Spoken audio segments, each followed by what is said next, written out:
இப்போ நீங்கள் இந்த வீடியோவில் பார்த்துட்டு இருக்கிற இடம் இதுன்னு ஞாபகம் இருக்கா? சூரிய வம்சம் படத்தில் குட்டி சக்திவேலும் பெரிய சக்திவேலும் ஒரு இடத்துல மீட் பண்ணிக்குவாங்கள்ல, அந்த இடம் தான் இது.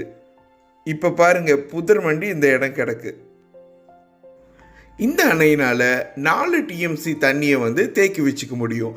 இப்போது சேரெல்லாம் சேர்ந்தனால 3 டிஎம்சியாக இதோட கொள்ளளவு குறைஞ்சிருச்சு. இந்த அணையோட பயன்பாட்டை மேலும் அதிகரிக்கிறதுக்காக தமிழ்நாடு மின்சார வாரியம் 2003 வருஷம் ஒரு 4 மெகாவாட் திறனுள்ள ஒரு நீர்மின் நிலையத்தை இந்த அணையில் அமைச்சது. இப்போது இந்த நீர்மின் நிலையம் சிறப்பாக இயங்கி வருது. இந்த அமராவதி அணைக்கு அமராவதி ஆறு மற்றும் கேரள பகுதிகளில் உருவாகிற பாம்பாறு மற்றும் சின்னாறு மூலமாக நீர்வரத்து இருக்கும்.